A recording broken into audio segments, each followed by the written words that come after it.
Do you remember staying up late on a school night playing Pokemon Fire Red under your blanket, and then mom comes in your room and checks if you're asleep as you quickly put your Game Boy under the pillow and close your eyes as she kisses you goodnight just to feel under your pillow, take your Game Boy away and say, "Get your stupid little ass to bed." And then you cry yourself to sleep. This is the significance of handheld consoles. The popularity of handheld consoles skyrocketed after the release of the Game Boy on April 21st, 1989. You had Mario, Tetris, Zelda, Pokemon Red, Blue, Gold, Silver, Donkey Kong, Kirby, Metroid, and the list goes on. And it's all accessible through this portable little device. And it's so fucking cool. And then the Game Boy Advance came out and gave us so many fucking absolute gems. Golden Sun, Pokemon Emerald, Leaf Green, Fire Red, Mario Kart Super Circuit, Fire Emblem, Mario and Luigi Superstar Saga, Castlevania, Advance Wars, Minish Cap, and goddamn Pokemon Mystery Dungeon Red Rescue Team. This game had no reason to be this damn magnificent. The dialogue was so funny, the music was delightful, the bosses were cool, and the ending, the fucking ending, man. The GBA has one of the most stacked catalogs of games, and you had it all in your pocket. I used to take my Game Boy literally everywhere, and thought I was the coolest kid ever. I mean, fuck, I still have these two right here. And, you know, they've seen better days. What you gonna do when enough to make a grown man bust. I'm about to blow.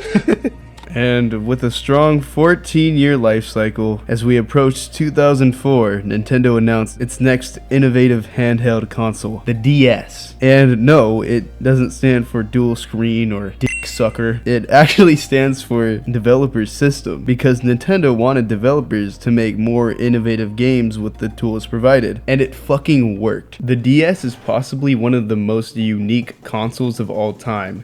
With the introduction of a touchscreen at the bottom, it allowed for some incredibly unique games that could only be played on the DS. And do you guys remember the dope-ass stop-motion animations people would make? They were fucking awesome.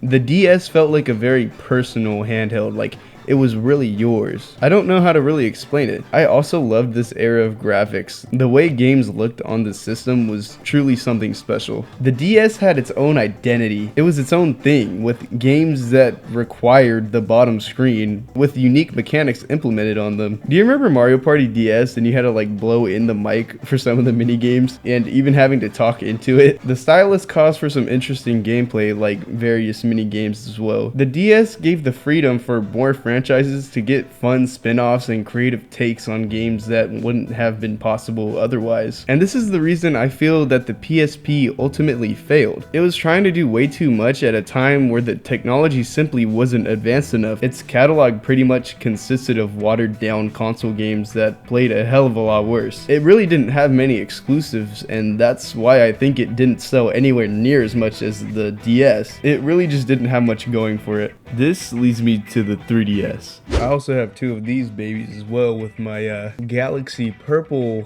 3DS and my special edition Pikachu new 3DS XL. It's like really hard to see, but that's as good as it's getting right now. God, I fucking love these things, man. Do y'all remember this bullshit? Can you believe that the 3DS came out in 2011? Jesus Christ. I absolutely loved the 3DS for every other reason except the 3D feature. This is when companies thought 3D was the next big thing, and it wasn't. It just wasn't.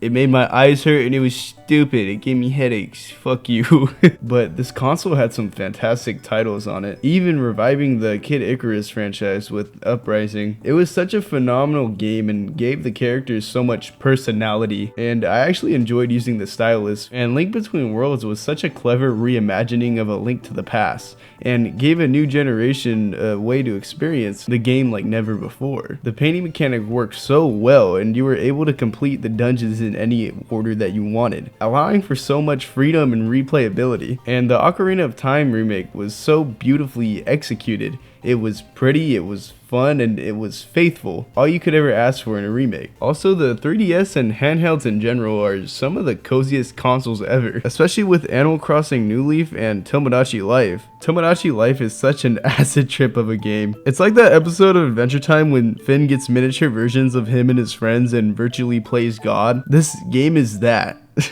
It was so fucking hilarious to see your little Miis interact with one another, as it could be incredibly beautiful or funny, or maybe even complete and utter chaos. I really hope they bring this game back in the future because it was so fucking good. Speaking of the future, let's talk about the present, the Nintendo Switch. With a lackluster list of launch titles, the Switch was incredibly underwhelming at first. With such a small handful of games to even play, there was no real incentive to purchase a Switch, and when Nintendo announced Smash Ultimate, I was sold. Despite its limited hardware, Nintendo Switch games are gorgeous and run fairly well. However, anything that isn't made by Nintendo runs like Nintendog shit.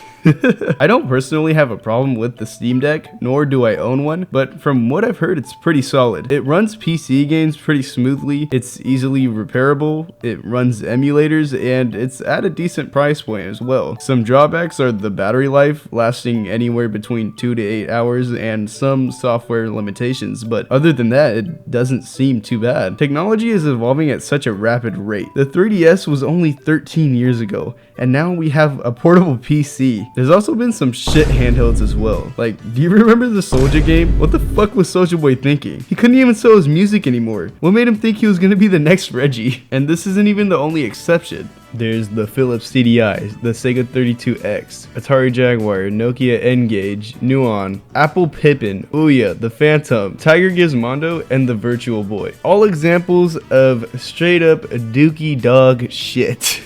But yeah, that's basically it. I kind of just wanted an excuse to talk about how good handhelds were and how they kind of made my childhood. Let me know what your favorite handheld console or handheld game was in the comments. Just subscribe. Alright, I'll see you later. Love you. Bye. Around now.